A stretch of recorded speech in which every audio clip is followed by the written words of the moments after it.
पहली शिपमेंट गई है $500 मिलियन की। ये एक बड़ी पॉजिटिव डेवलपमेंट है। तो अब ये कितना बड़ा एक इशारा है आगे हमारी इस सेक्टर में कामयाबी के लिए।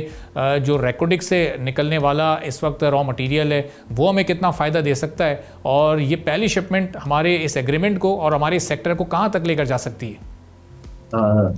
अब आप इसमें पहला पॉइंट तो ये आप देखें कि जैसे ही बैरिक ने अपनी फिजिबिलिटी स्टडी पब्लिश की, उसके बाद से एकदम जो मोबिलाइजेशन है गवर्नमेंट का, जो सबसे एक इम्पॉर्टेंट स्टेप था coalition with the advance countries including China, America, Canada, Australia, even Japan is also in the market. So ये एक बड़ा अच्छा पॉइंट है। और इसमें आप देखें कि जैसे मैंने पहले भी बताया हुआ कि जो माइनिंग साइकिल है, इसमें जो एक्सप्लोरेशन स्टेज है, it's a very long cycle. सबसे इंपॉर्टेंट पॉइंट ये मैटर करता है कि हमारे पास ये रिसोर्सेज कितनी क्वांटिटी में मौजूद हैं, क्योंकि जब हम इस तरह के लॉन्ग टर्म इंटरनेशनल रिलेशनशिप बनाते हैं विद कोएलिशन कंट्रीज, तो हमारी सप्लाई चेन को टूटना नहीं चाहिए। सो पाकिस्तान में ऑलरेडी जीबी के अंदर, पूरी चित्राल बेल्ट के अंदर, केपीके के अंदर बहुत से ऐसे रीजन्स हैं जहां पे हमारे पास रेयर अर्थ मेटल्स हैं। They are not discovered yet.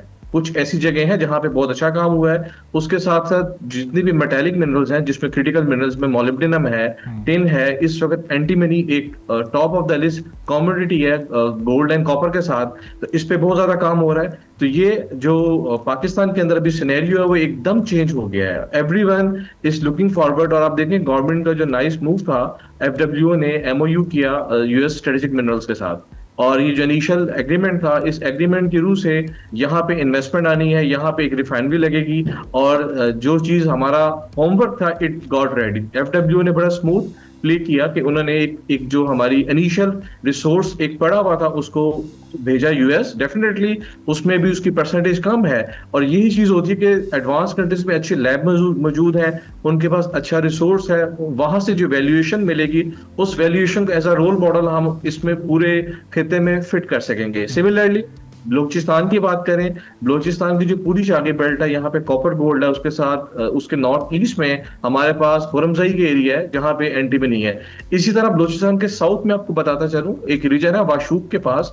वाशूक एक पूरा एरिया है जिसमें एंटीमनी पे बहुत ज्यादा काम हो रहा है। सो ये जो चीजें हैं जिसमें गवर्नमेंट इन्वेस्ट कर रही है, प्राइवेट पार्टनर्स इन्वेस्ट कर रहे हैं, ये एक अच्छा स्टेप है जो कि फ्यूचर में, और हमें सिर्फ जो काम करने वाला ये है कि अपने रिसोर्सेज को प्रॉपर मार्क करना है ऑन इंटरनेशनल स्टैंडर्ड। देखें, जब भी इन्वेस्टमेंट आती है, इन्वेस्टमेंट में जो इन्वेस्टिंग कंट्री होता है उनके लिए जो cake of bundle, Apple of cake होता है, वो ये होता है कि what is left for them. ये जरूरी नहीं करता कि कॉपर इतने % है, सप्लाई चेन मैटर करती है। तो गवर्नमेंट ऑफ पाकिस्तान को, हमारे तमाम इदारों को मैं ये कहना चाहूंगा कि हम इंटरनेशनल स्टैंडर्ड पे काम करें, अपने अच्छे रिसोर्सेज को व्हाटसोएवर इज द रिजल्ट वो डेवलप करें और उसको रिपोर्ट करें।